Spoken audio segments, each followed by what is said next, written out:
Parmi les migrants, les candidats au voyage qui viennent soit directement avec leurs économies, soit travaillent sur place pour gagner leur argent, rentrent dans un genre de cycle infernal où ils vont payer pour pouvoir traverser. Bien souvent, ces tentatives échouent.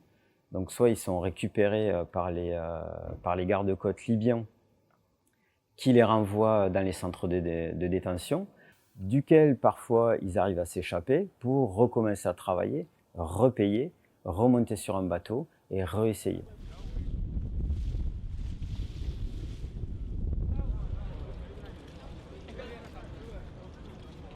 Ce sont des lieux fermés, gardés, où il y a une restriction de mouvement, où les gens sont enfermés.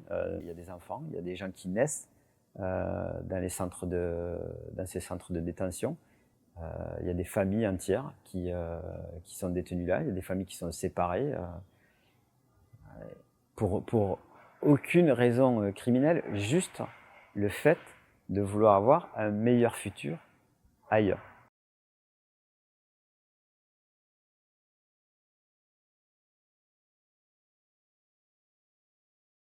Il y a très peu d'ONG qui sont présentes en Libye, ce qui amène à des situations relativement dramatiques et à une présentation de la situation en Libye qui laisse penser au public en Europe que tout est mis en œuvre et tout est organisé pour que les migrants qui sont récupérés en mer par les gardes-côtes ou dans les centres de détention soient pris en charge, hébergés, nourris, ce qui n'est absolument pas le cas. Il n'y a pas de camp de réfugiés en Libye. Ce sont des centres de détention, des prisons mal organisées, qui entassent des centaines de personnes dans de faibles mètres carrés pour pouvoir les contenir, et qui en plus se font bombarder pendant les conflits de Tripoli.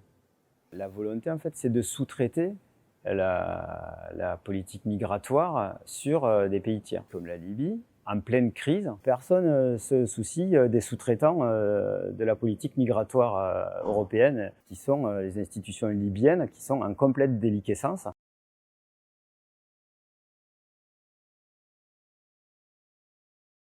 La journée du 25 a été assez particulière. Ça a été une des journées les plus lourdes pour l'équipe. On ne saura jamais exactement combien, on ne saura jamais exactement combien il y a eu de bateaux, on ne saura jamais combien de gens sont morts dans ces naufrages. On a eu 2 équipes en même temps sur 2 lieux différents, donc avec au total à peu près 135 personnes. Et les témoignages de ces premières personnes étaient dramatiques. Des gens choqués, des gens qui ont vu leur famille se noyer, des enfants périr, des pères de famille qui suppliaient de retourner chercher ses enfants et sa femme qu'il avait vu se noyer. Et plus tard dans la soirée, deux autres bateaux ont été récupérés avec à peu près 190 personnes à bord, qui eux apparemment ont eu plus de chance entre guillemets que les premiers bateaux. On ne peut pas s'y habituer, on ne peut pas faire comme si de rien n'était. Voilà, c'est des gens qui sont prêts à mourir et qui parfois meurent juste pour avoir une chance de vivre dans un pays en paix, avec une chance de pouvoir offrir un futur à leur famille.